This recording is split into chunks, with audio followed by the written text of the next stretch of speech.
Varias de las personas que han estado compartiendo con nosotros, más de una vez se ha hablado que parte de esa paz tiene que ver, ¿verdad?, con el tema de la justicia. De hecho, la Organización de las Naciones Unidas ha señalado que no puede existir una paz duradera sin instituciones justas, sólidas y equitativas. Y la justicia es el pilar que sostiene la convivencia, es el pilar que sostiene también la confianza social y el desarrollo de los pueblos. Cuando la justicia falla, y lo estuvimos viendo ahora, pues se fractura el tejido social. Pero cuando la justicia se fortalece, pues entonces esto permite que se abran caminos a una paz verdadera y sostenible, y allá es que queremos, ¿verdad?, llegar. Entonces, vamos a entrar ahora en este tema para continuar con este congreso. Y para desarrollar el tema de que no puede haber paz sin verdadera justicia, vamos entonces a recibir a un profesional con una sólida formación jurídica y una amplia trayectoria al servicio del Estado y de la sociedad. Abogado de la Universidad Santo Tomás de Bogotá, con maestría en Derecho Penal y especializaciones en Derecho Público, también en Derecho Comparado en Turín, Italia, y docencia universitaria. Ha desempeñado importantes funciones en instituciones del Estado colombiano, incluyendo la Fiscalía General de la Nación, donde ejerce como fiscal especializado. Su compromiso con la formación y el servicio también se ha reflejado en su labor como docente universitario por más de una década.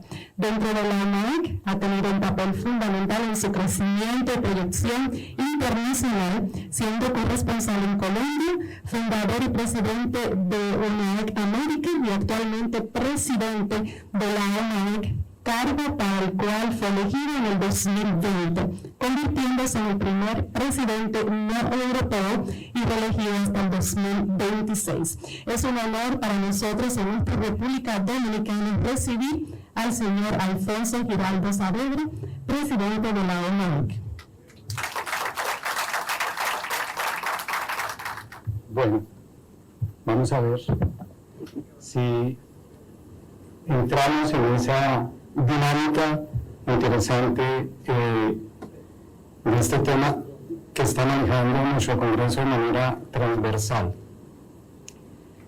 Por ello, me es muy grato compartir con ustedes algunas reflexiones sobre la justicia y la paz, valores tan antiguos, pero tan vigentes en el convulsionado tiempo que nos ha tocado vivir. Como creyentes estamos llamados a testimoniar el amor de Dios en el prójimo y a luchar sin tregua precisamente por la justicia y la paz desde el lugar en que nos encontremos, en nuestra familia, en el lugar de trabajo, en el entorno de amigos, en la ciudad, en nuestro país, en el mundo entero, con plena conciencia que trabajar en ello le es grato a Dios, de lo cual dan cuenta las Sagradas Escrituras, siendo así que al adentrarnos en ellas, evidenciamos la predilección de Dios por la justicia y la paz. Es claro que el Señor se complace en ellas y bendice al pueblo que las procura.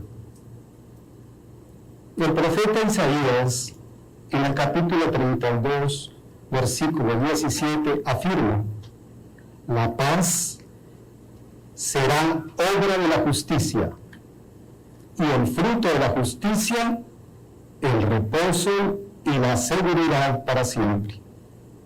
Más adelante, en el capítulo 51, señala: mi justicia se acerca, ya sale mi salvación, y mi brazo hará justicia a los pueblos, y mi justicia no tendrá fin. Oídme vosotros, los que conocéis justicia, tu pueblo en cuyo corazón está mi ley, no temas, no temáis afrentas, Disculpenme que ahora qué le pasó a esto.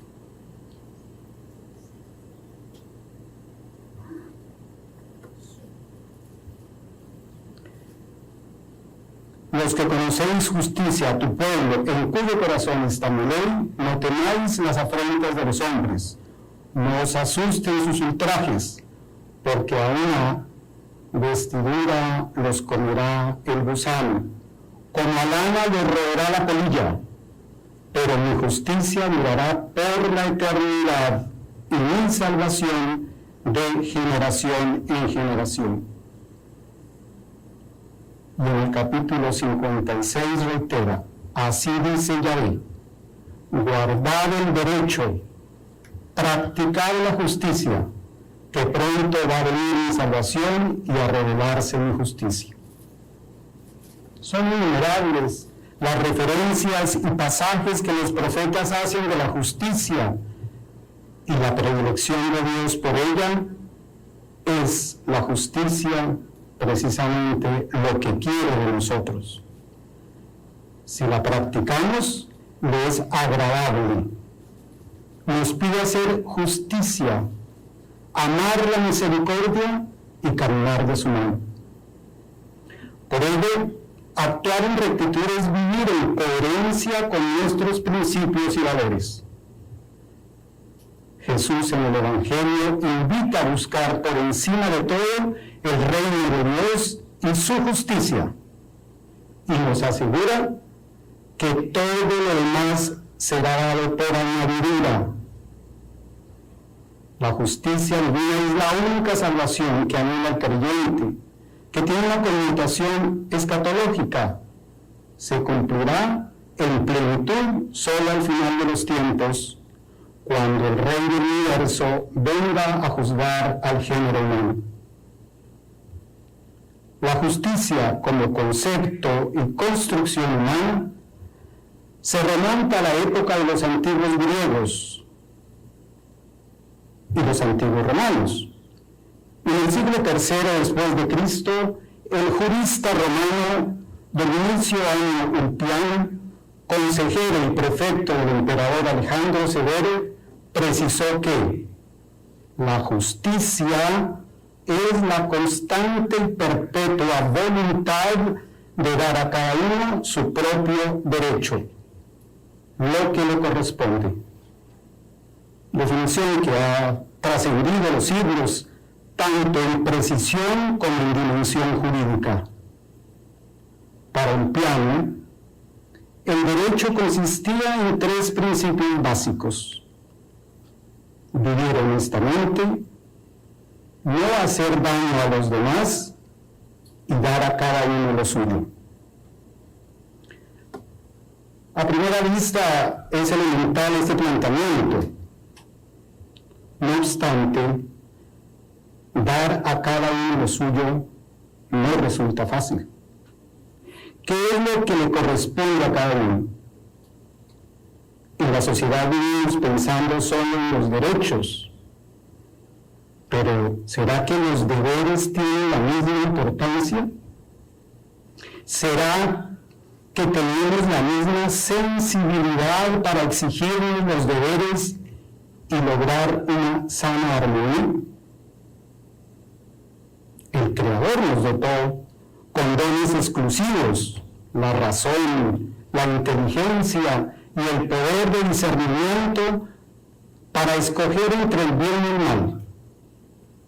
Es lo que nos diferencia de los seres irracionales con los que compartimos esta casa común, la tierra, como la denominaba el Papa Francisco. Los antiguos griegos señalaban que todas las virtudes se basan en la justicia y que la justicia se basa en la idea del bien, es decir, la armonía del mundo. Que la virtud es un hábito y lo aprendemos de la experiencia más que de la comprensión racional. De verdades articuladas sobre lo que es la virtud. Aristóteles afirma que la justicia es una virtud completa y social, y la divide en justicia general y justicia particular, distributiva y correctiva. Dice que la justicia no es más que la disposición de actuar de manera equitativa y tratar a los demás de acuerdo con la igualdad y la ley. Que la justicia distributiva es el reparto de honores o bienes entre los miembros de la comunidad basado en el mérito.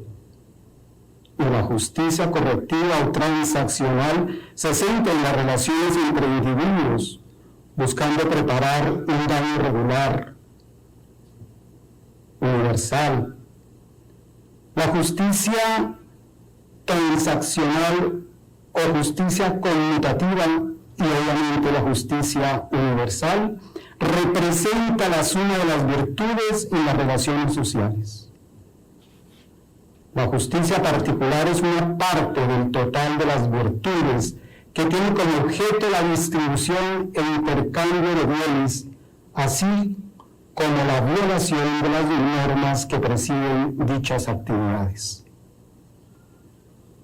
Tomás de Aquino, santo y doctor de la Iglesia, conocido como el doctor angélico por su pureza de vida y de pensamiento, dejó a la humanidad un compendio de teología y de fe cristiana profundo y contundente, a través del cual demostró que la fe y la razón son compatibles entre sí. ¿Por qué? Porque son obra de Dios.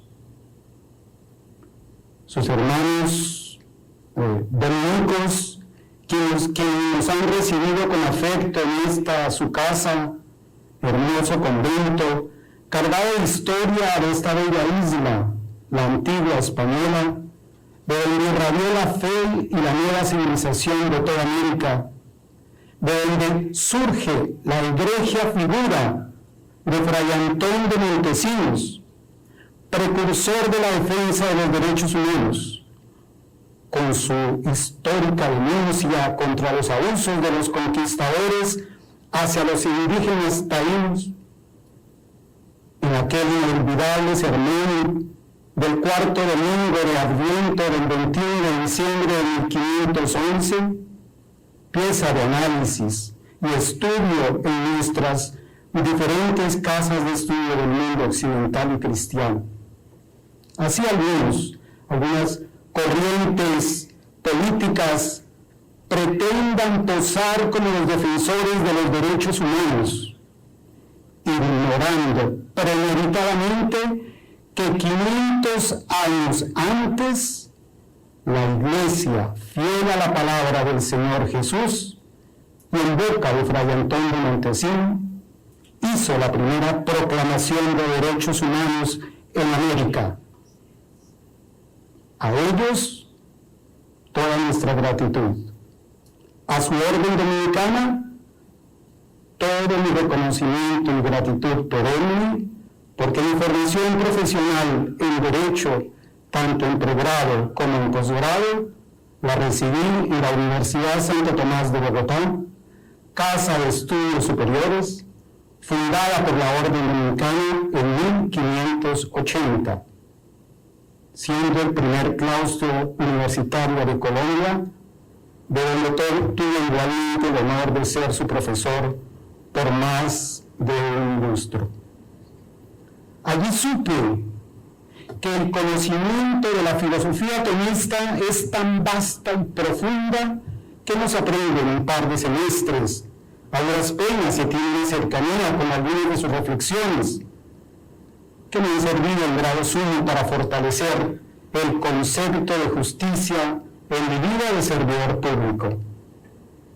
El santo angélico decía: el hombre conserva el poder para practicar las virtudes naturales, la prudencia, la justicia, el valor y control propio.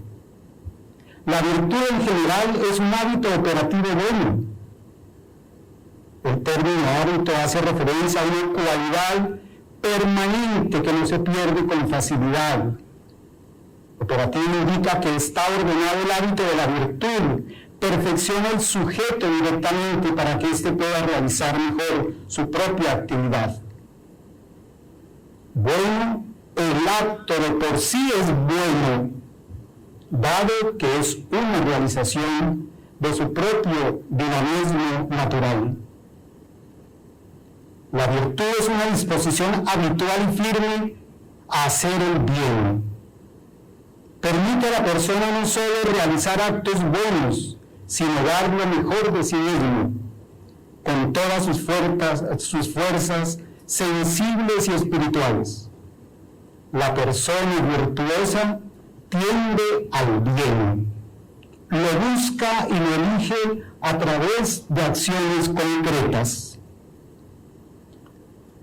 Santo Tomás distingue por ello dos clases de virtudes: virtudes teologales, que son tres y tienen como objeto a Dios: fe, esperanza y caridad; y las morales o cardinales, que son cuatro y tienen como objeto nuestros actos humanos: prudencia, justicia, templanza y fortaleza. Y concreta que la justicia es la virtud moral que consiste en la constante y firme voluntad de dar a Dios y al prójimo lo que es debido. El hábito por el cual el hombre le da a cada uno lo que le es propio, mediante una voluntad constante y perpetua. La justicia, en sentido general, es la virtud por la cual una persona dirige sus acciones hacia el bien común.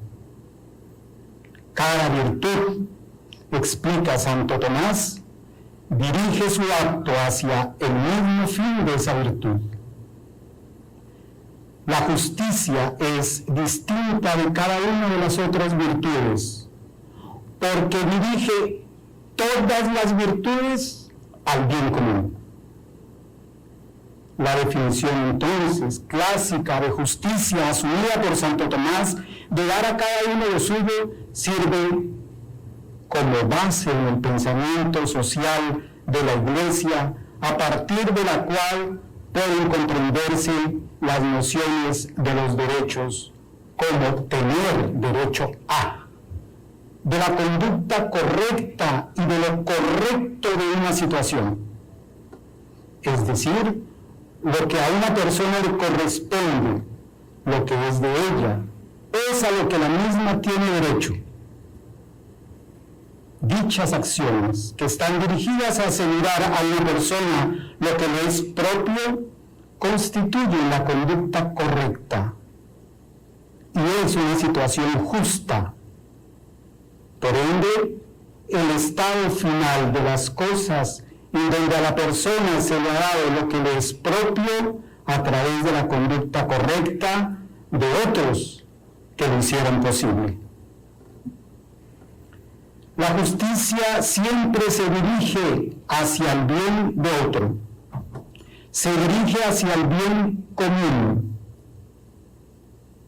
De todos esos asuntos que conciernen a los individuos particulares, es la búsqueda del bien común. En la tradición católica, la justicia así indicada también se le ha llamado justicia general, justicia legal y justicia social. El término de justicia legal se aplica específicamente a la esfera de la ley, ya que cada ley es legítima, que cada ley legítima, positiva, natural o divina, se dirige al bien común. Santo Tomás distingue dos especies de justicia, recogidas también del propio Aristóteles: la justicia distributiva y la justicia conmutativa. La justicia distributiva implica una obligación de distribuir los bienes proporcionalmente de acuerdo a la contribución de cada persona. Gobierna la relación entre la comunidad como un todo, supervisada por el Estado en su jurisdicción y cada persona individual en la comunidad. La justicia conmutativa gobierna las relaciones entre las personas. Depende de la igualdad básica de las partes, de un acuerdo. La habilidad de intercambiar libre y abiertamente es un factor importante en la distribución justa de los bienes de la sociedad. De esta manera, la justicia distributiva es tanto un prerequisito como un resultado de la justicia conmutativa. La justicia conmutativa se atribuye a la actividad mercantil y a los contratos, pero fundamentalmente se dirige a la salvaguarda de los derechos de propiedad que reconoce los deberes de pagar deudas, de cumplir con las obligaciones libremente contratadas. La justicia distributiva y la justicia conmutativa son dos especies distintas de justicia que se aplican en instancias particulares. La justicia distributiva es posible sobre la base de la justicia conmutativa. Para el santo angélico, la justicia social hace referencia a la justicia general o legal, virtud dirigida a la búsqueda, como ya lo hemos señalado, del bien común.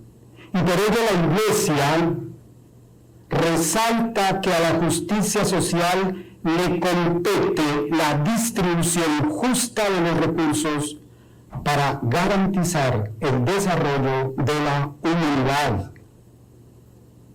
Por lo tanto, la justicia distributiva se convierte en un prerequisito de la justicia social. No obstante, la justicia distributiva no debería entenderse como la provisión de una red de seguridad social, el mecanismo común por el cual se distribuyen equitativamente los bienes en la sociedad, en el mercado, y por lo mismo los servidores gubernamentales les corresponde, es su obligación moral, hacer lo necesario para asegurar una operación eficaz del mercado. Por ello, la justicia es universal, cuenta con un papel fundamental en la articulación, codificación, adjudicación y cumplimiento de la ley, siempre en búsqueda del estado final, que es el bien común. Valor inestimable, entendido como el estado más sublime y perfecto de la persona, de la familia, de la comunidad, de la población, de la nación, del mundo. San Juan Pablo II afirma: no hay paz sin justicia, no hay justicia sin perdón. Consideró que a la justicia social le compete la distribución justa de recursos dentro del contexto de asegurar las posibilidades de desarrollo para todos. Afirmó que la justicia distributiva es necesaria para que obre la justicia social. Y como ya han hecho referencia el señor obispo y el padre, el Papa Francisco reafirma en la Fratelli Tutti que la verdadera paz solo puede alcanzarse mediante la justicia social. Y nosotros, formados en valores católicos, ¿qué nos exige el Evangelio frente a la justicia? La historia de la humanidad demuestra que la paz no surge simplemente del silencio de las armas y de acuerdos formales entre adversarios. La paz verdadera exige justicia, reconocimiento de la dignidad humana y reparación del daño causado. Desde la fe cristiana y desde la experiencia jurídica contemporánea, la justicia aparece como condición necesaria para una reconciliación auténtica. Discúlpenme el tomar como referencia para estas reflexiones el proceso de paz de mi país, pero creo que por lo vigente y cercano nos puede hacer aterrizar estos conceptos de justicia que hemos venido analizando en esta reflexión.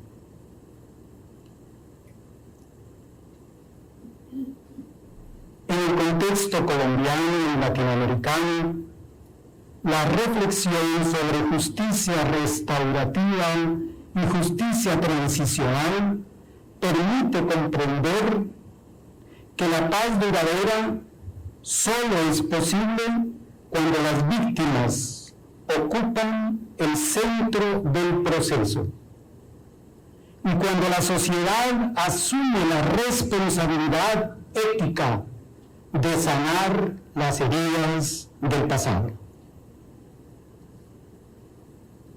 El proceso de paz colombiano representa un intento por aplicar la justicia restaurativa mediante la Jurisdicción Especial para la Paz, buscando equilibrar justicia y reconciliación.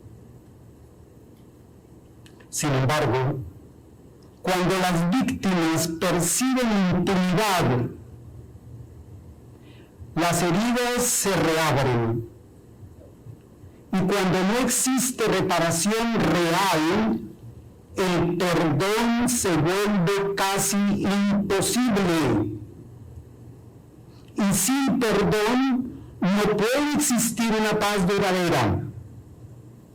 Es decir, que sin justicia no hay paz. En nuestra Constitución Política del año 1991, producto de la Asamblea Nacional Constituyente, producto del consenso de toda la sociedad, la justicia restaurativa y la justicia transicional no fueron incluidas originalmente, y por ello años después hubo la necesidad de una reforma constitucional para que las mismas hicieran parte fundamental del ordenamiento constitucional y legal del Estado colombiano. Así las cosas, se reformó la Constitución mediante el acto legislativo en el 2012, marco jurídico para la paz, que introdujo el artículo 66 transitorio de la Carta Política, a través del cual se incorporó por primera vez el concepto de justicia transicional, para facilitar la terminación del conflicto armado, y el acto legislativo 1 de 2017, por el cual se creó el título transitorio sobre la terminación del conflicto armado y nace el sistema integral de verdad, justicia, reparación y no repetición. La Corte Constitucional ha definido este modelo holístico, es decir, un enfoque integral que analiza el sistema como un todo,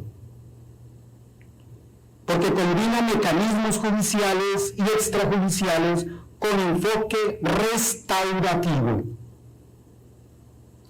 Lo que se busca es equilibrar la paz y la justicia después de tanta violencia por más de 60 años que ha sufrido Colombia. Las características de esta justicia es optar por penas alternativas, amnistías condicionadas, investigación prioritaria de máximos responsables y verdad, reparación y garantías de no repetición. Ahora bien, la justicia restaurativa tiene como objetivo reparar el daño y reconstruir el tejido social. La Corte Constitucional, en una de sus sentencias más importantes, la C-017-2018, señaló su carácter prioritario porque centra la justicia en la dignidad de las víctimas. La doctrina social de la Iglesia refuerza este objetivo al señalar que no basta castigar. Es necesario restaurar la relación rota. Justicia, misericordia y perdón. Es procurar volver a vernos como hermanos y trabajar conjuntamente en la búsqueda del bien común. Lo que dijo Santo Tomás hace unos cuantos siglos. Este sistema holístico de justicia, la Jurisdicción Especial para la Paz, que nació también en la Reforma Constitucional de 2017, constituye el núcleo del sistema colombiano. Es decir, está centrado en las víctimas. La Corte Constitucional ha validado penas alternativas y amnistías condicionadas siempre que exista investigación de crímenes graves, masacres y cuantas cosas espantosas hemos tenido. Investigación de crímenes graves, verdad completa, pero sobre todo, reparación efectiva. ¿A quién? A las víctimas, porque las víctimas son el centro de este esfuerzo. Entonces, esta jurisdicción especial que exige que los responsables reconozcan verdad plena, que reparen directamente a las víctimas, que participen en acciones como desminado humanitario, búsqueda de desaparecidos, proyectos comunitarios.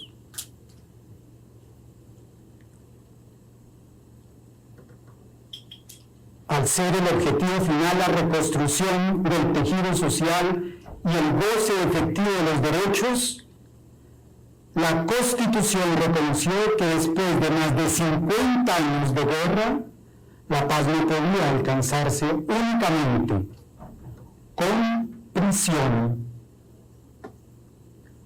No se trata de olvidar, sino de garantizar verdad, reparación y no repetición. Sin embargo, hoy es centro de todas las críticas posibles, dado que los resultados de esta jurisdicción no han sido los mejores. Desde 2018, la Jurisdicción Especial ha proferido 3 sentencias condenatorias, cuyas sanciones son obligatorias, pero no son de cárcel ordinaria. Restringen la libertad, pero en un lugar fijo con supervisión permanente, trabajo restaurativo con reparación a las víctimas y su duración es de 5 a 8 años. Buscan proteger a las víctimas y dar seguridad jurídica a los comparecientes, guerrilleros y paramilitares y cumplir estándares internacionales.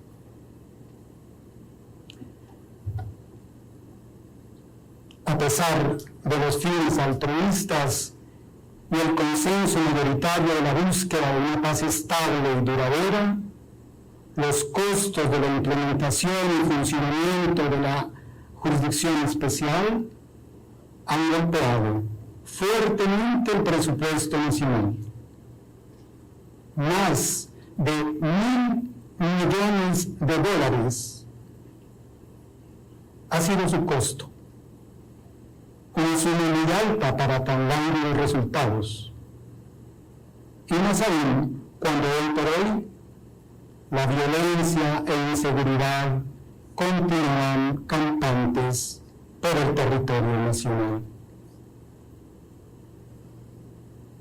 No es un modelo perfecto. Son muchos los hierros presentados y ciertamente las injusticias duelen, pero precisamente allí está el mérito, la entereza y fortaleza para asumirlo desde nuestra condición, primero como creyentes y segundo como ciudadanos que aman su país y desean vivir en paz y progreso, tal cual como lo señaló Don Bosco, fundador de los salesianos, tantas veces nombrados en este congreso, que algunos me decían, bueno, pero un momentico, este congreso es salesiano, es congreso mundial. Ustedes dirán, mundial, sino que los salesianos nos metemos en todo. Bueno, y entonces decía Don Bosco, ser buenos cristianos y honestos ciudadanos. Sé que en este bello país, en República Dominicana, han implementado igualmente la justicia restaurativa desde el año 2021, si no estoy mal, con fundamento en la ley 13603 sobre niños, niñas y adolescentes, y con lo que se busca prevenir la violencia, especialmente juvenil. Y para ello se creó un sistema juvenil de justicia restaurativa, impulsado desde el 2021 y cuyas características son muy loables: la mediación, la conciliación y las medidas socioeducativas antes que prisión. Qué interesante y sobre todo oportuna esta opción por los jóvenes dominicanos. El pensar en la juventud es pensar en el futuro de este bello país.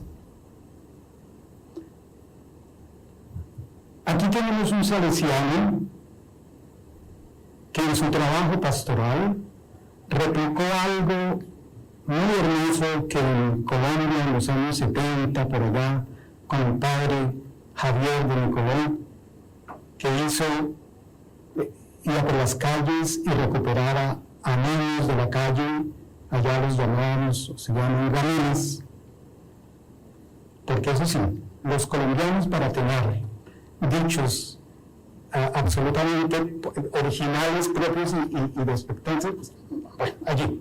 Entonces, gamines. Pero recuperó muchísimo a todos esos niños perdidos en la calle por la pobreza, la droga, los vicios. Aquí, la primera vez que yo vine a la República Dominicana, ya hace algunos años, nos contaron en un programa canillitas o camillas, que era de las camillas, ¿no? Pues nuestro querido padre Ramírez, él fue el gestor y fundador de eso, y ayer, antes de ayer, que tuvimos un encuentro, un camillita como de tal vez 40 años, 50 años, habló y dio testimonio. O sea, eso es bellísimo, hermoso. Entonces, qué bueno pensar en la juventud, porque pensar en la juventud es pensar en el futuro del país.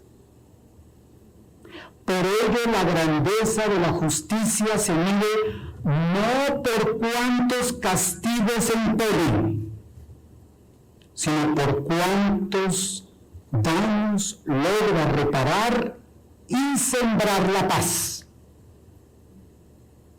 En esto la doctrina social de la Iglesia actúa como madre y maestra. El Papa Francisco señala en Fratelli Tutti que nos enseña la justicia y la misericordia son dos caras de la misma moneda. Con la claridad meridiana que justicia es diferente a venganza y que justicia es igual a dar a cada uno lo suyo con el fin de restaurar la relación humana. Se podría decir entonces en este aspecto que la paz no puede reducirse a la ausencia de conflictos ni a la simple imposición de castigos. La paz nace cuando la justicia reconoce a las víctimas, exige verdad y promueve la reparación. Puesto que sin lugar a dudas, la paz también se rompe en escenarios cercanos, en casa, en los conflictos familiares, cuando no existe trato justo en el hogar, en las injusticias laborales, en la corrupción cotidiana, en los tratos indignos de la vida diaria. Por ello, como antiguos alumnos de la educación católica y como laicos cristianos comprometidos, debemos increparnos.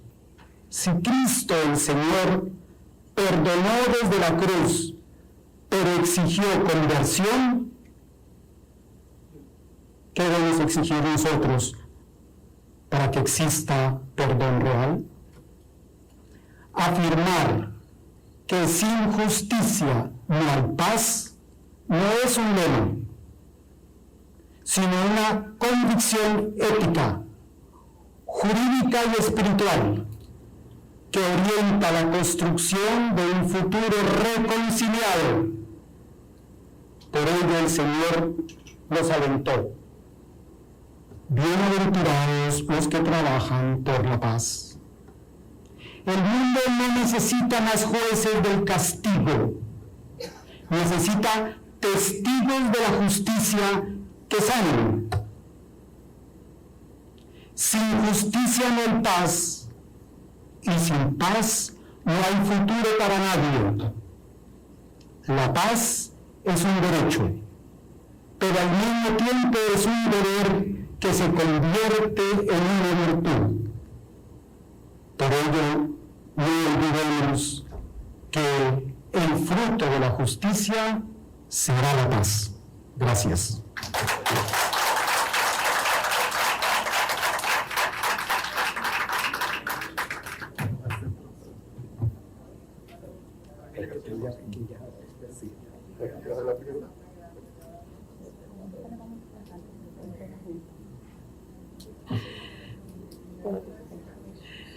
Bien, agradecemos al señor Alfonso por estas palabras y qué oportuno, pues, que sea esta la conferencia que cierre este día. Y vamos en este momento a tener un conversatorio para poder profundizar más sobre este tema. Pero antes queremos invitarle, por favor, a que le entregue la paloma, símbolo de la paz. Y sé que en el ámbito no solamente personal, sino también laboral del señor Alfonso, pues ha tenido, ¿verdad?, que luchar por esa paz. Así que agradecemos que por toda la labor que ha realizado desde la UNAEC y también por estar con nosotros en este congreso. Y en este conversatorio les voy a solicitar, por favor, que aquellos que quieran hacer alguna pregunta ustedes se les entregó en sus mochilas, tienen una libreta, en esta libreta hay unos post-it, allí pueden colocar sus preguntas y el staff del Congreso va, en el momento oportuno, va a retirar las preguntas para que puedan también ustedes ser parte de este conversatorio. Y le invito en este momento a unirse con nosotros al doctor Milton Ray Guevara, quien fue el primer magistrado presidente del Tribunal Constitucional de la República Dominicana. Y a quien pido por favor unirse al señor Alfonso para que podamos profundizar más sobre este tema de la justicia, que como hemos visto a lo largo de las palabras del señor Giraldo, pues la importancia que es para poder mantener y sostener la paz, que podamos vivir en un mundo donde la justicia sea un elemento primordial de la vida de cada uno de nosotros. Le pedimos por favor que nos regalen 2 micrófonos. ¿Están aquí? Ya lo tienen, perfecto.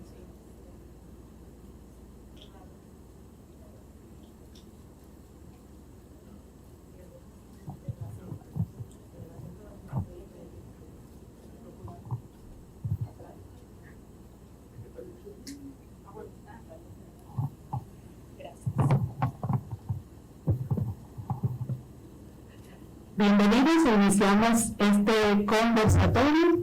Sin justicia no hay paz.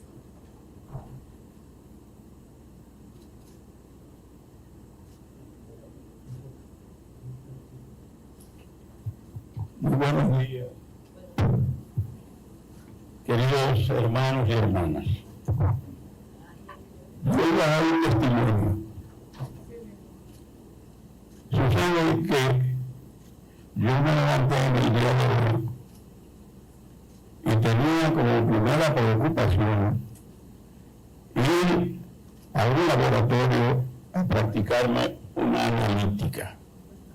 Tengo un hijo médico que es un dictador cariñoso y me había dicho: tú no te ocupas de esos temas de salud y ya tú eres un anciano de 78 años. Yo me recordé de eso y se me olvidó, porque mi mujer, que es quien me lleva a la agenda, porque es rigurosa, inteligente y aplicada, además de hermosa, pues yo no le di esos datos. Y yo estaba, después de esto, fui a la universidad a reportar unas notas a la Pontificia Universidad Católica Madre y Maestra, cuando me llamó doña María Isabel. Le agradezco infinitamente la generosidad de contactarme para este evento. Y entonces le dije: bueno, el Señor me pone pruebas, me lleva a ellas y yo me siento jubiloso de ser un instrumento nuevamente del Señor, aunque no tenía ni la menor idea de que era hoy ese compromiso que yo había contraído y que voy a tratar de cumplir. Así que, dicho eso, yo quiero expresar. Doctor, ya empezó la unión porque la honestidad está por encima de todo. Yo quiero decir que yo conversé con el magistrado, el doctor Alfonso, y naturalmente él me comentó hace unas 2 semanas, algo así, el espíritu de lo que iba a ser su, digamos, la orientación de su intervención en esta mañana. Cuando hablo de testimonio, debe significar que esa expresión, que sin justicia no hay paz, fue utilizada por una institución creada en el mes de julio del año de 1990 en la República Dominicana, que se llama la Fundación Institucionalidad y Justicia. Fui el primer director ejecutivo y uno de los miembros fundadores de esa entidad. Y nos tocó desarrollar una campaña tesonera para concienciar a la ciudadanía y a los poderes públicos de la necesidad del mejoramiento de la administración de justicia en la República Dominicana. Uno de los lemas que utilizamos, curiosamente, fue: sin justicia no hay paz, sin justicia no hay desarrollo, sin justicia no hay democracia. Y ese esfuerzo, que empezó en julio del año de 1990, tuvo sus primeros logros en la reforma constitucional del 14 de agosto del año de 1994, en la cual este servidor, junto a los doctores Pedro Romero Confesor, quien a la sazón era el consultor jurídico del presidente Balaguer, el doctor Emanuel Esquia Guerrero, que está vivo, pues nosotros hicimos la reforma esencial de la administración de justicia en la República Dominicana por mandato del presidente Balaguer y del líder histórico de masas de la República Dominicana, el doctor José Francisco Peña Gómez. Fue en esa Constitución de 1994 donde se creó el Consejo Nacional de la Magistratura, donde se estableció la autonomía presupuestaria y administrativa del Poder Judicial, donde se le quitó al Senado la facultad de elegir a todos los jueces de cortes, tribunales y juzgados, y se le dio a la Suprema Corte la misión de nombrar a todos los jueces inferiores, desde el juez de paz, pero el Consejo Nacional de la Magistratura nombraba a la Suprema Corte de Justicia. Esa reforma se hizo. No era una justicia transicional como la que tuvo Colombia en razón de los enfrentamientos fratricidas que se han establecido desde hace muchos años allá. Sin embargo, nosotros en el año de 1961 tuvimos una jurisdicción que se llamaba la Jurisdicción Nacional, de alcance nacional, que tuvo por misión sancionar aquellos hechos delictivos que se habían cometido en la dictadura de Trujillo, que fue decapitada el 30 de mayo del año de 1961. Y una de las primeras misiones de ese Tribunal Penal de alcance de jurisdicción nacional fue enjuiciar a los asesinos de las 3 mariposas dominicanas y de la mujer del mundo, de Minerva, Patria y María Teresa Mirabal. Ese juicio, pues naturalmente, fue llevado a todo el país por la radio y la televisión. Y después que se juzgaron otros esbirros de la era de Trujillo, ese tribunal se dio su espacio y se ha estado insistiendo en la creación de una jurisdicción nacional que se ocupe del problemático problema del tráfico y de las drogas. Yo quiero decir que el enfoque de la justicia nos ha preocupado enormemente. En el ámbito de ese testimonio, debo decirle que cuando se crea la Pontificia Universidad Católica Madre y Maestra en el año de 1962, cuando se van a escoger las carreras iniciales, hay un diálogo entre empresarios, académicos, sacerdotes, jerarquía, y cuando se habla de que se iba a crear la carrera de Derecho, hubo una fuerte oposición. Decían: abogados, ¿para qué? Si hay tantos malos. Y una voz que se levantó, que fue la más vibrante, pero no la única, fue Monseñor Agripino Núñez Collado, que fue rector de la Pontificia Universidad Católica de Maestra durante 44 años, y lo tiempo. Y le voy a decir una cosa. Monseñor dijo, bueno, hay muchos abogados, pero no hay el número suficiente de abogados con una formación humanística que recojan el pensamiento, las raíces de la doctrina cristiana católica. Nosotros necesitamos abogados comprometidos con la fe. Nosotros necesitamos abogados comprometidos con el verdadero espíritu de la justicia. Y así fue. Y por eso, cuando uno habla con sus amigos, sobre todo europeos, o más allá, no entienden cuál ha sido la participación tan importante que ha tenido la Iglesia, nuestra Iglesia Católica en la República Dominicana, que ha sido la madre del diálogo. Eso es impensable cuando escuchan que el diálogo social empezó aquí a instancia de la Iglesia en el año de 1990, en el año de 1985. Y entonces, en la Villa de la Eterna Primavera, en Jarabacoa, con los dirigentes sindicales y los empleadores que no se podían sentar juntos. Y ellos no saben que el diálogo político ha estado también signado por esa presencia de la Iglesia, que el Código de Trabajo Dominicano del año de 1992, promulgado el 29 de mayo, fue tutelado por la Iglesia Católica. El cardenal López Rodríguez, Monseñor Francisco José Arnaiz y Monseñor Agripino. Y nosotros, este servidor representó a la Iglesia y ese instrumento está vigente y es uno de los responsables del mantenimiento de la paz laboral y el crecimiento económico sin igual que ha tenido la República Dominicana en todos estos años.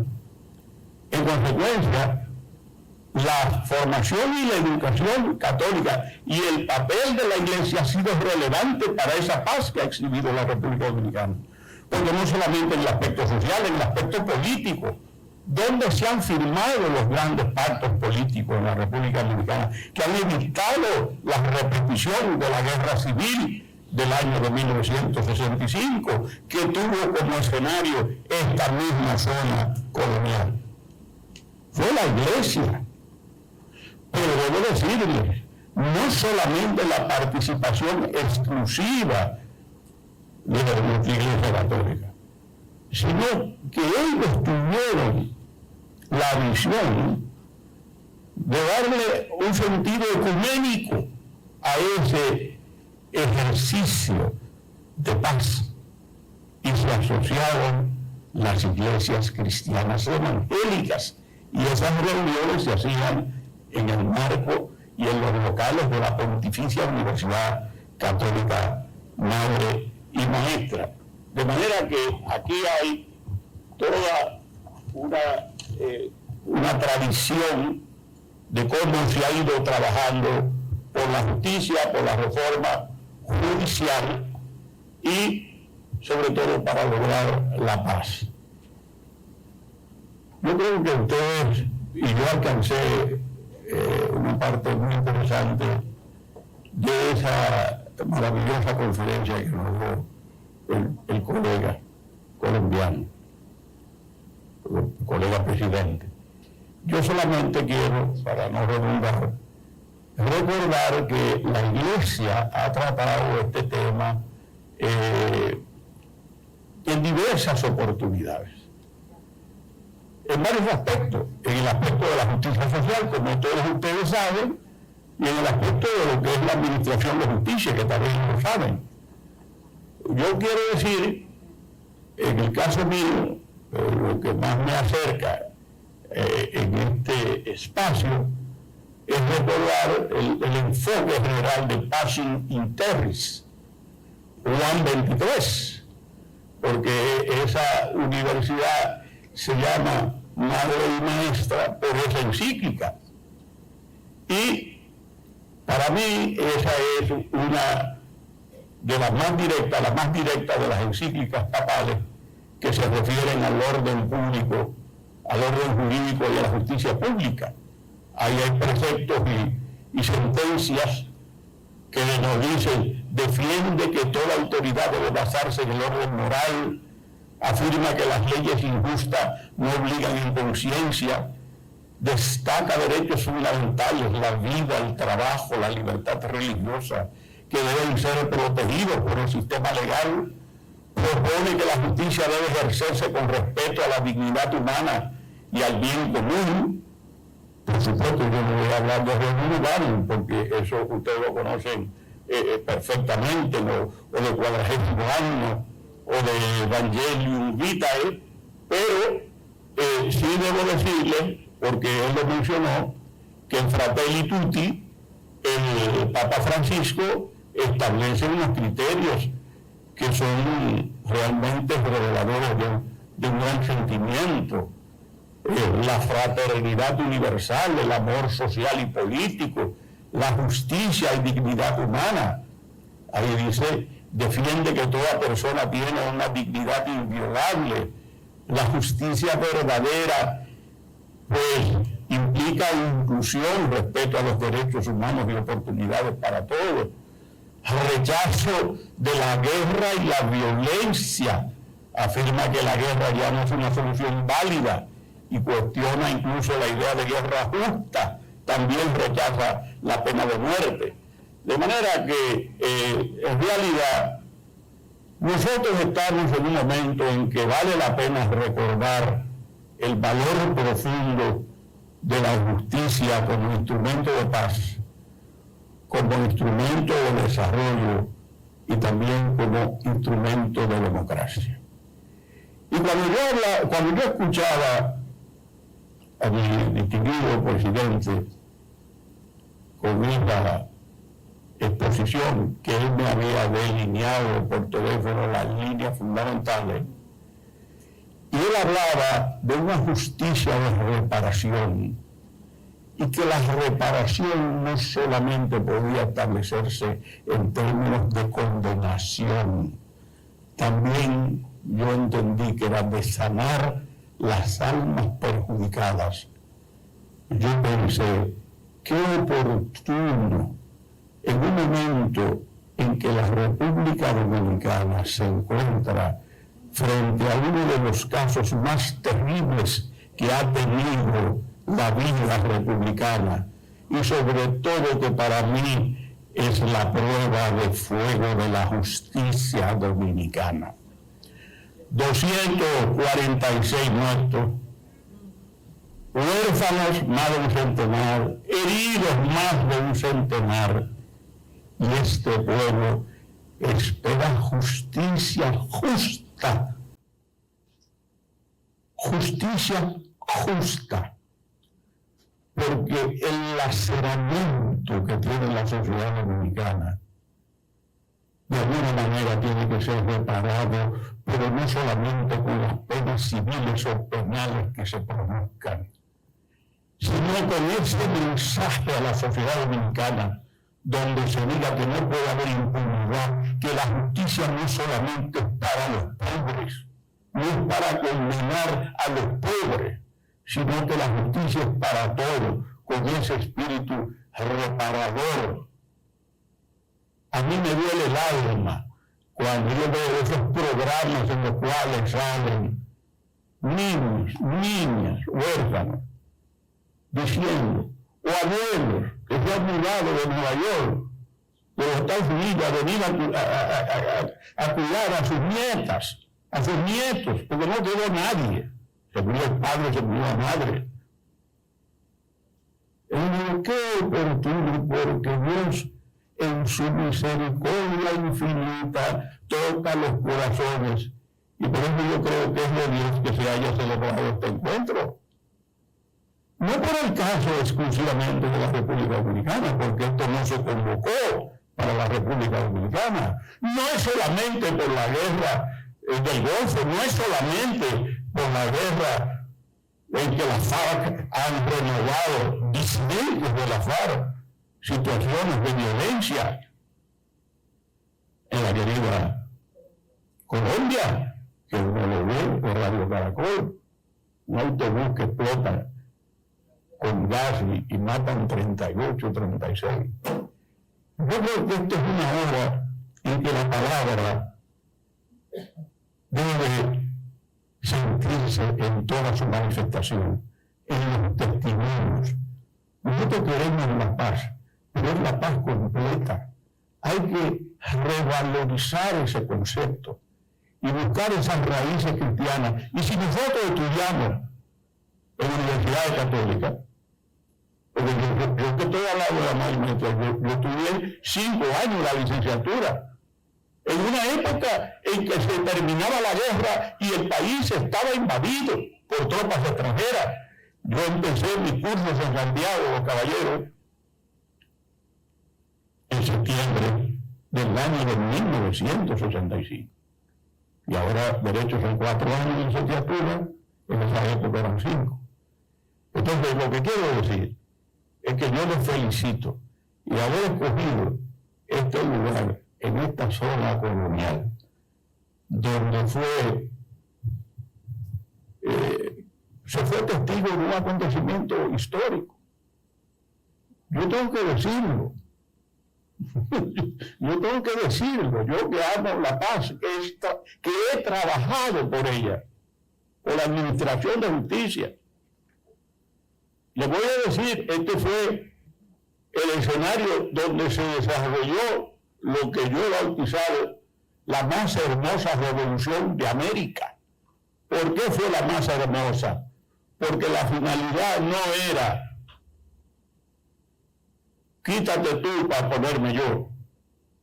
No era establecer una tiranía o una dictadura, sino que tuvo como origen el restablecimiento del presidente Juan Bosch como presidente de la República por mandato de la Constitución del 29 de abril del año de 1963 y la puesta en vigencia nuevamente de esa Constitución.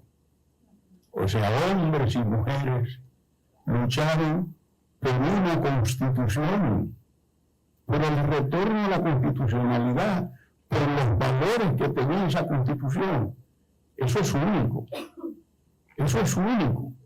Y entonces, en este escenario de donde se proclamó el sermón de Adviento de Montesinos, donde hay toda la historia de Bartolomé de las Casas, toda la historia del sacerdocio dominicano con aquella pastoral del año de 1960-61, denunciando frente a Trujillo la violación de los derechos fundamentales.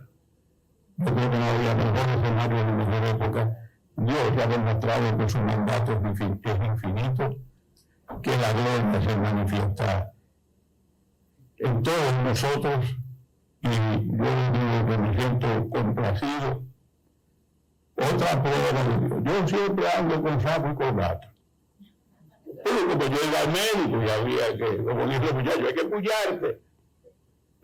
Yo pues salí así. Entonces esa es otra manifestación del Señor, que me dijo, oye, tú eres como tú, cuando tú te vayas, no te dejan ir con zapatos, no lo entierran con zapatos, y uno se va naturalmente. Pues aquí hay que ponerle a uno corbata y traje. De manera que bendiciones, hermanos, gracias por darme la oportunidad de compartir con ustedes estas reflexiones. Nuestro. Vamos a invitarlos a que los que tienen preguntas, Josefina va, levante la mano si alguno escribió aquí, Josefina.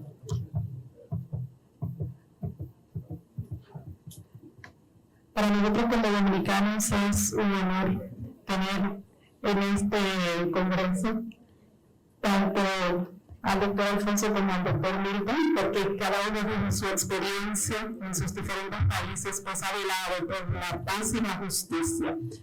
Yo no tengo preguntas en la gobernante. Ciertamente el tema de justicia como derechos humanos siempre se sitúa a nivel de juristas y abogados. Pero aquí estamos en este congreso que somos fruto de la educación. ¿Cómo pasar estos temas al tema educativo? Es decir, cómo la responsabilidad de la justicia no es ni de abogados ni de juristas, sino de educadores. Porque ahí es donde se forma en justicia y en derechos humanos. ¿Qué recomendaciones tienen para este sector?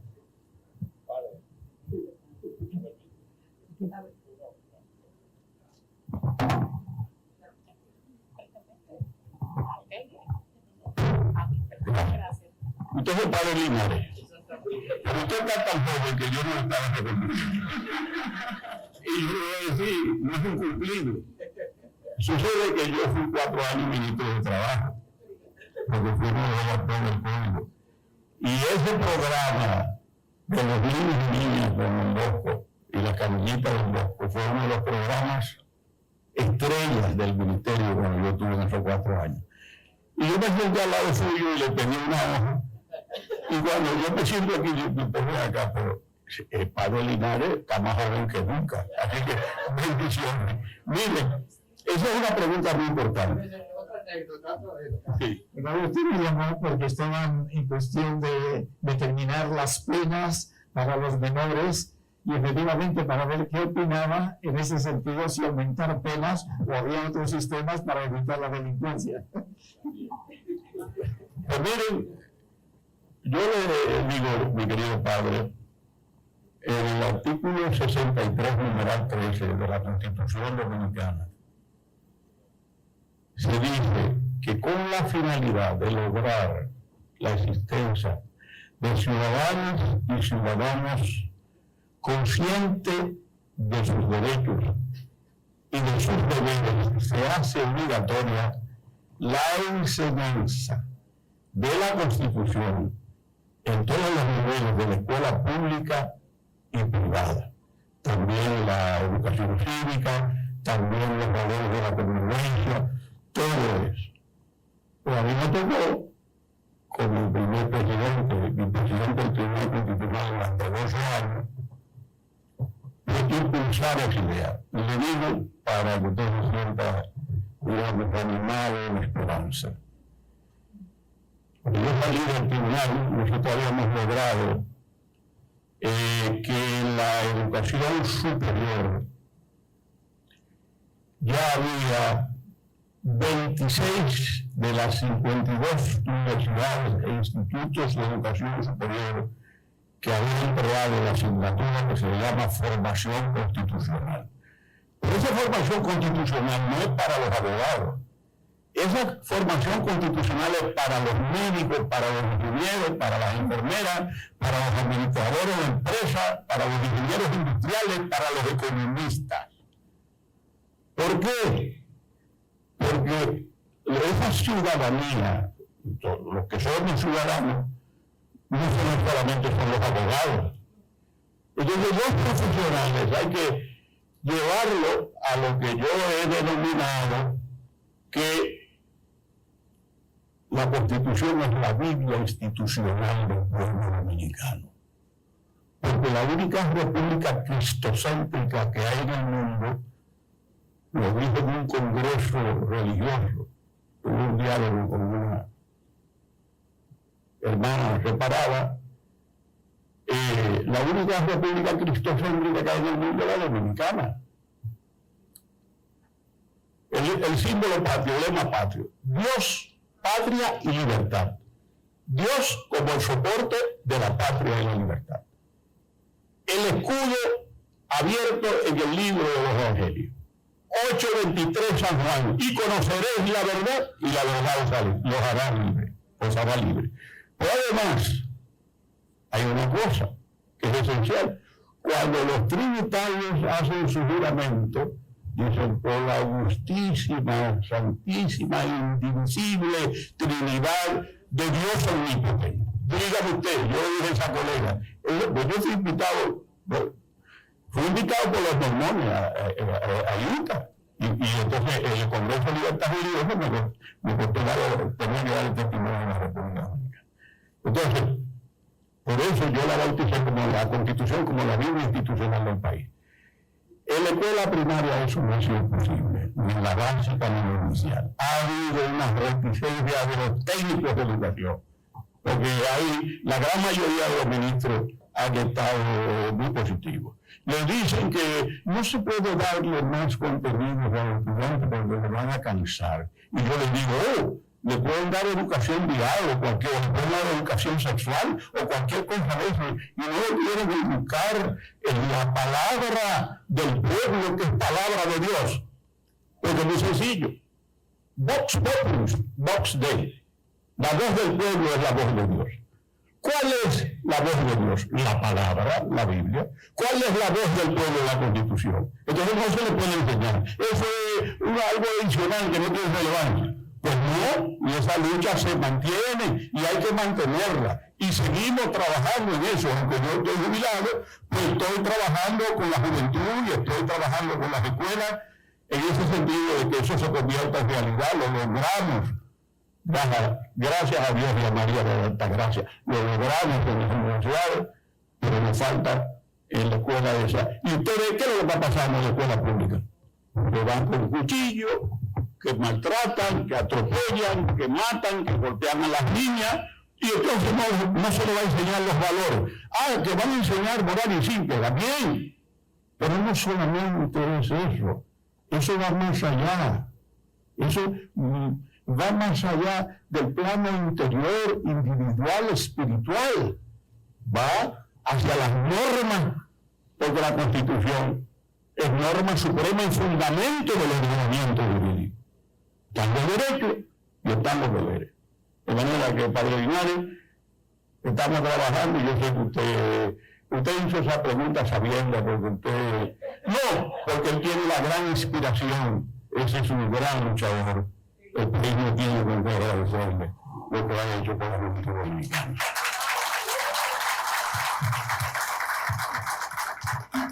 Coincidimos en una cosa con el doctor. Yo llegué a la República Dominicana el martes, el miércoles me voy con el padre Linares. Nos saludamos y lo primero que me digo es: padre, pero usted qué se dice que me veo súper joven, ¿qué pasó aquí? Y así he visto a todos. Entonces coincidimos en eso. Solamente yo termino redondeando esto.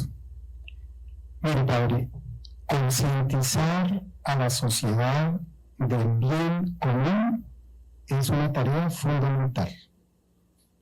Y esa concientización debe empezar desde los canallitos, es que le dicen, ¿no? Es decir, desde los pequeñitos.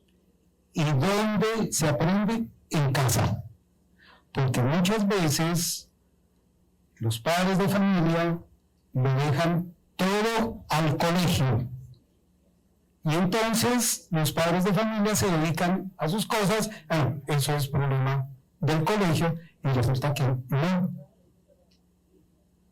Ni los profesores ni las profesoras tienen que suplir la obligación sagrada de los padres de familia de educar a los niños desde pequeños en valores cristianos.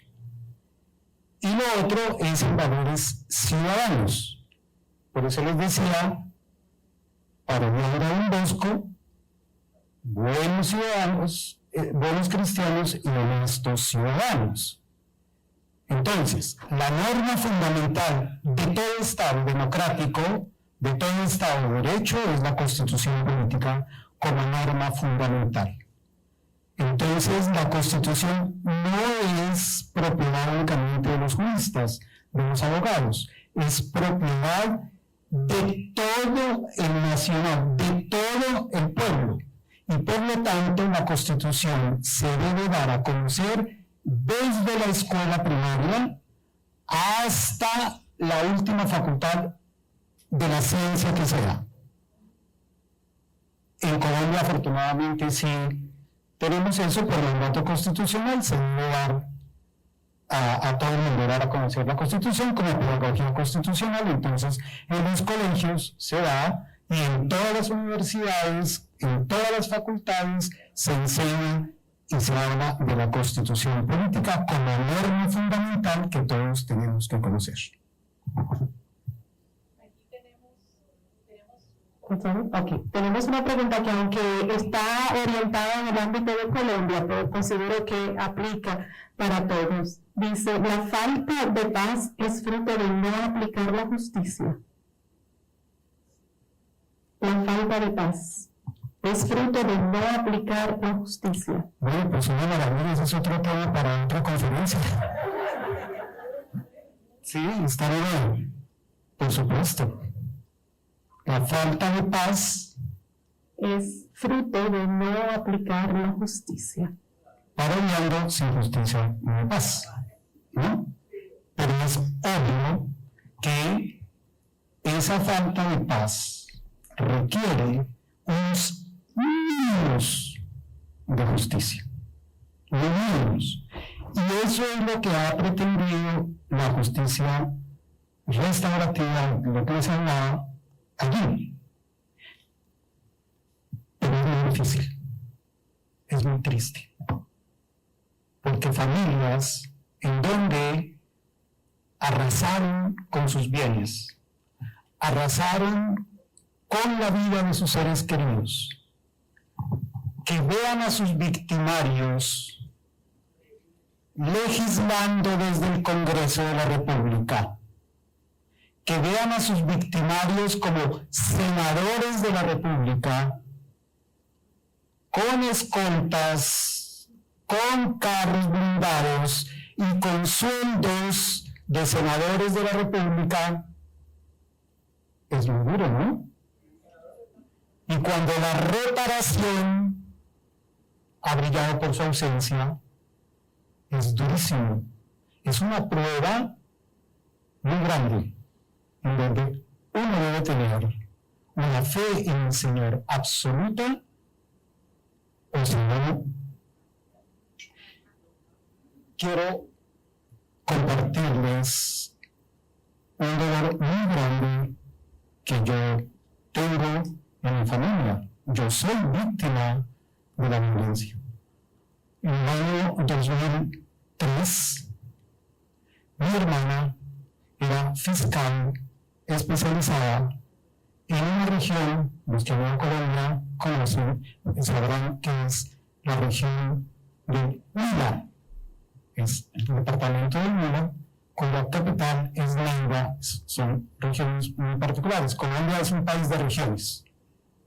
Entonces cada cual tiene sus costumbres. Bueno, mi hermana ejerció allí, fueron a hacer un proceso judicial porque señalaron que el presidente de la época iba a pasar, iba a llegar y iban a atentar contra él.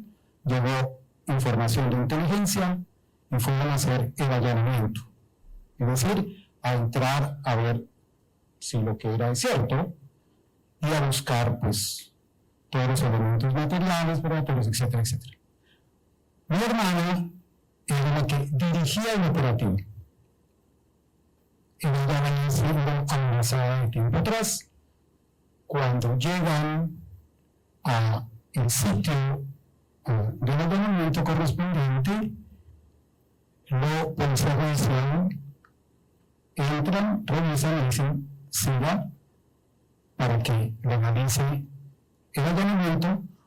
Cuando entra, afuera estaba alguien a control remoto utilizó y la casa voló.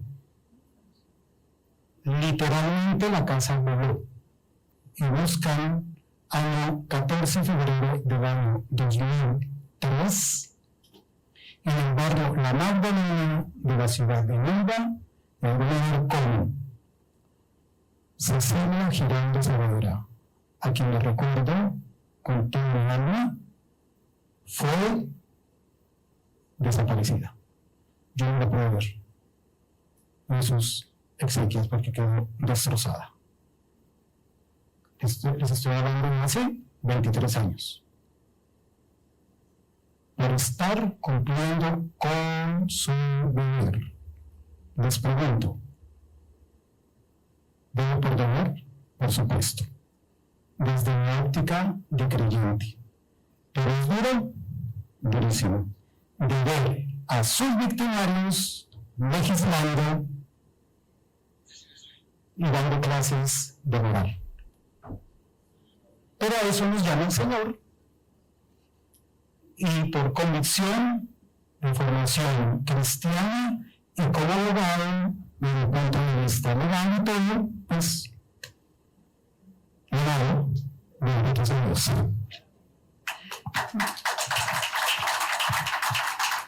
Recibimos la última pregunta.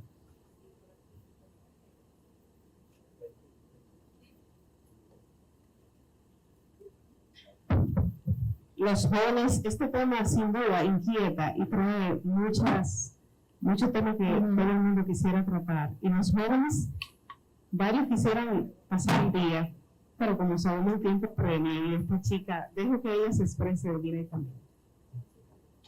Antes de empezar mi pregunta, me sentí profundamente tocada por ese tema que usted acaba de mencionarnos a nosotros, porque uno ve las cosas en las redes sociales y uno dice, wow, está pasando, porque usted, de primera mano, contándonos su experiencia, me hizo sentir que el mundo es tan pequeño que ni siquiera nos damos cuenta.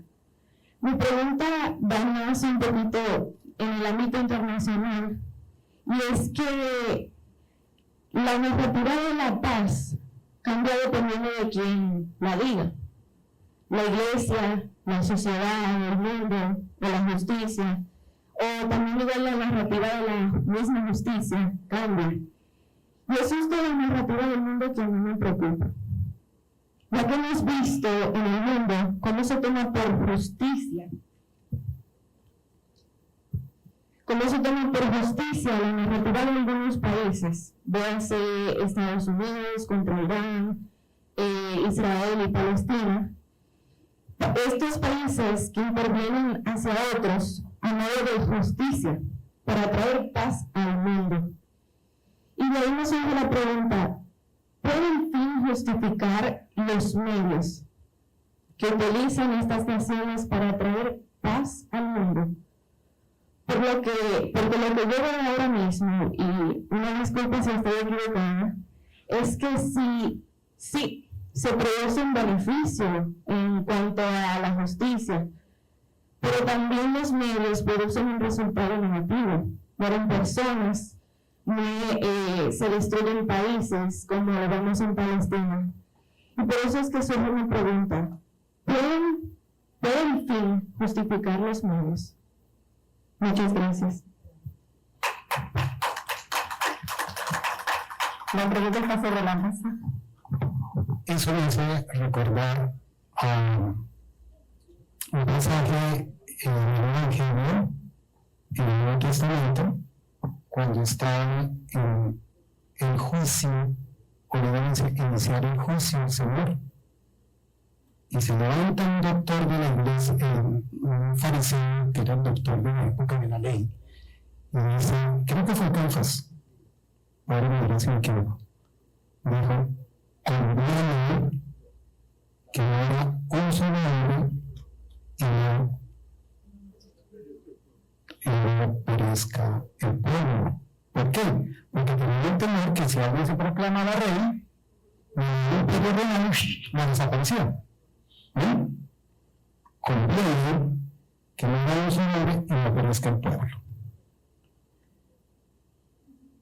Maquiavelo dijo eso. Nosotros en el derecho, en las facultades de derecho estudiamos eso. Y nos hace ver el príncipe de Maquiavelo. Y no era muy práctico, decía, el fin justifica los medios. Entonces todo el mundo empezó a pensar que el fin justifica los medios. Y entonces esa es una posición de pronto moral, porque entonces todo lo justifica. Y luego dicen que hay que evitar el atajo, ¿no? La facilidad, ¿no? Pero eso se convierte ante una situación tan compleja, termina convirtiéndose en algo también relativo. ¿Qué son los fines? ¿Qué son los medios para lograr un fin? ¿O qué medios utilizamos para lograr un fin? Si el fin es loable, sublime, íntimo, es decir, el estado perfecto de una persona de una sociedad, que viven tranquilos, en desarrollo, en paz, bueno, etcétera, etcétera. Si se busca eso, la paz. Analicemos cuáles son los medios para ello. Y desde la perspectiva de un país, estoy seguro que los entendidos analizaron eso y dijeron, bueno, tenemos que aceptar, ahora dicen, tenemos que tragarnos ese sapo, que es que no paguen unas condenas completas, reales, como lo señala el ordenamiento jurídico penal, que es, por decir algo, 30 años de cárcel por un homicidio, sino que veamos que esos 30 años se puedan reducir a 5, mínimo 5, máximo 8. ¿Por qué? ¿Qué es lo que se está buscando? Pues que estas personas entreguen las armas y haya paz. Entonces, ese medio está justificando el fin, que es la paz. ¿Dónde está el problema? Que en el camino nos hagan trampa. Y entonces, ni 5, ni 8, ni 2, ni 1 de cárcel, sino diga públicamente que lo sienten y me perdonen, y entonces usted salga después a su vida tranquila. Entonces, no podría decirte que el fin justifica los medios, sino que casi que en cada caso particular hay que analizar la situación. Habría precisamente, y eso lo podemos nosotros analizar y llevarlo a la práctica en cualquiera de las actividades humanas que tenemos. Tú en tu casa. Mi fin es que me den un permiso para que este fin de semana yo me pueda ir con mis amigos y no me molesten. Ese es tu fin. ¿Qué medio estás utilizando? ¿O qué medio vas a utilizar? ¿La mentira o una verdad razonada con tus padres? ¿Ves? Eso.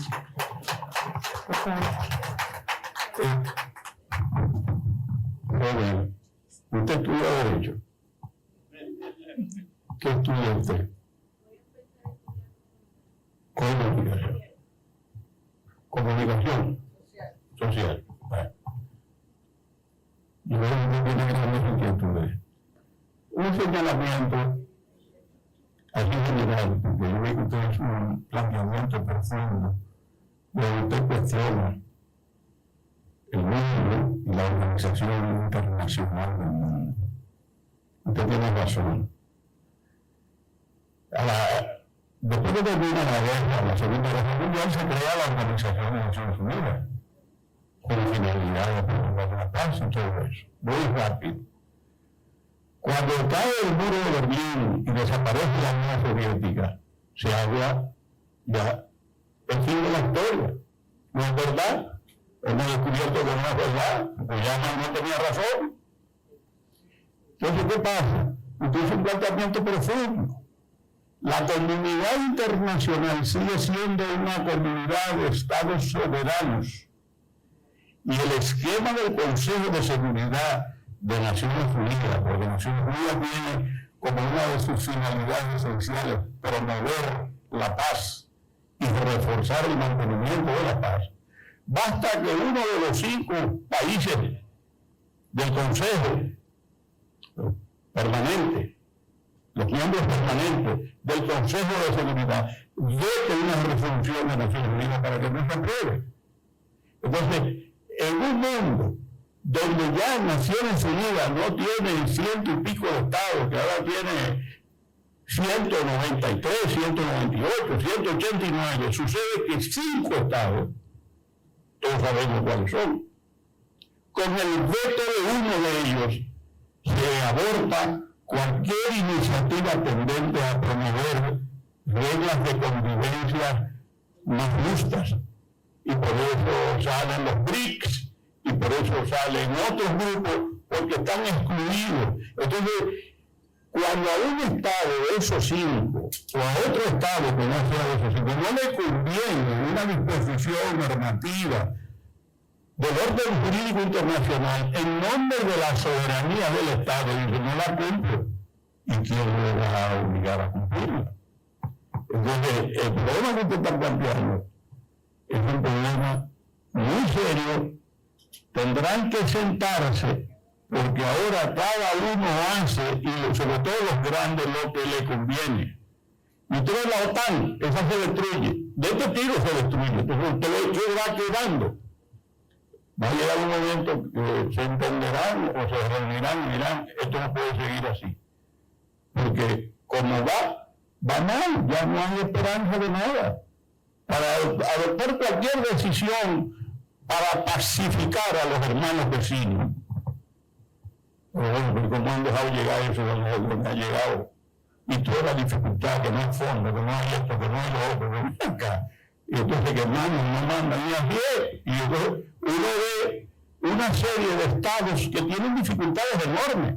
Ahora mismo hay un jaleo en Malí, pues bueno, está lejos, ¿verdad? Pero en Malí hay un problema gravísimo.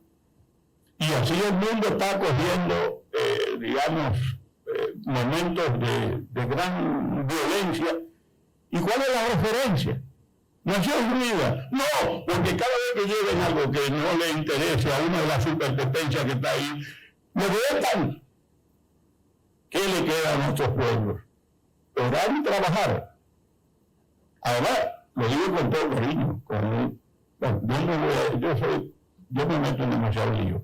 Por mí voy a decir lo que yo iba a decir. No, por mí no voy a decir, doctor. No,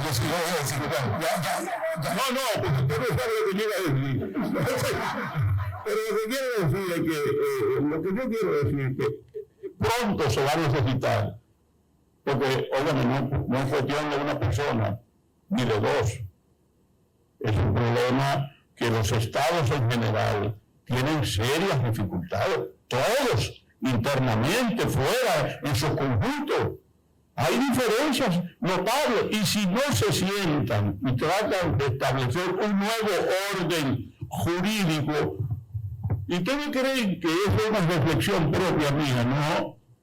Yo lo escuché eso en el año de 1974, mi profesor de Derecho Internacional Público en Niza, Francia, el profesor René Jean Dupuy, era asesor de la Santa Sede de la Conferencia de Derecho del Tratado, era secretario de la Academia de Derecho Internacional de La Haya, donde yo estudié Derecho Internacional Público. Y es el primer jurista que llega al Colegio de Francia, que es una cosa extraordinaria. Y él hablaba de que la sociedad internacional en ese momento, año de 1974, estaba dividida en dos aspectos, lo que él llamaba la sociedad relacional, de relaciones entre los estados, y la aspiración de la sociedad institucional, que era la convivencia de todos bajo el derecho. ¿Cuántos años han pasado? ¿Cómo está la cosa? ¿Ustedes quieren que yo le diga algo más? Mi trabajo para el Certificado de Estudio Internacional del Instituto de Derecho de la Paz y Desarrollo en Niza fue la guerra de Yom Kippur, superpotencia y Naciones Unidas. ¿Y cómo yo termino eso? Diciendo que esos dos pueblos tienen derecho a tener dos estados y a vivir en paz, como dice la resolución de Naciones Unidas. ¿Ustedes creen que ha sido posible? La culpa no es de uno solo, no se lleven de ese maniqueísmo, no se lleven de eso no es verdad. Todo el mundo atiza y calienta, uno más que otro. Entonces fíjense, yo estoy hablando del siglo pasado, yo soy un anciano del siglo pasado. Y fíjense ustedes, lo que usted está preguntando, lo estamos viviendo ahora. Ahí se necesita mucha oración, y ojalá estos señores y señoras, porque las responsabilidades son compartidas, y ahí, pues naturalmente Dios los ilumine y podamos dirigir el mundo hacia otro camino. Yo haría una simple acotación al respecto de lo que está señalando el doctor. es, si bien es cierto, una vez termina la Segunda Guerra Mundial y se crea esa alianza de las naciones, que es ya después la ONU, lo que hoy conocemos como la ONU, y después se crea la famosa OEA, Organización de Estados Americanos. Después del análisis que ha hecho el doctor y de lo que vemos, lo que está pasando en el mundo y en nuestro continente, ¿cuál es la conclusión? Ni la OEA ni la ONU sirven para nada. No sirven para nada. Y no crean que ellos viven de una caridad, o sea, no crean que ellos trabajan como trabajamos en la ley de pura obra de arte, no. Ellos tienen unos sueldos fabulosos, ¿Y qué es lo que hacen? ¿Por qué tantas guerras? Si es que precisamente cuando nace la ONU era para acabar con las guerras, era para evitar las guerras. Y si analizamos desde el año 45, cuando se termina la guerra y empieza todo esto, ¿cuántas guerras fratricidas hemos tenido terribles? Ahorita nos olvidamos nosotros de lo que está pasando en Rusia, en Ucrania con Rusia. Ya eso todos los días. Lo que está pasando en nuestro continente. ¿En dónde está la ONU? ¿Qué es lo que hace la ONU? Y hay embajadores ganándose sueldos fabulosos. Embajadores tanto en la OEA como en la ONU. ¿Y de qué sirve eso? De nada. Son clubes sociales que invitan a cócteles y a hablar cháchara, o sea, a hablar paja. O sea, se deben acabar y debemos en eso ser muy concretos. Por supuesto que se necesita un nuevo orden social. Un nuevo orden social que nazca precisamente del pueblo. Eso es fundamental y esencial. Entonces, por supuesto que la oración, pero una oración con acción. Y las acciones deben ser concretas a partir de las democracias directas, o sea, de la participación democrática directa, que debe ser la participación del pueblo, en donde a través de propuestas nacidas del pueblo, cambiemos esto. Porque esto está, que no tiene razón de ser, ¿no? Una excelente manera de concluir este primer día. Vamos a darle un aplauso merecidísimo al doctor Lincoln Guevara y al doctor Alfonso Giraldo Saavedra por ser ellos quienes sirven con broche de oro este primer día de este congreso. De verdad agradecerles por compartir con nosotros su experiencia. Una jornada que ha sido enriquecedora, que nos ha invitado a reflexionar profundamente sobre el valor de la justicia como camino hacia la paz verdadera. Un aplauso para ellos, agradecemos muchísimo.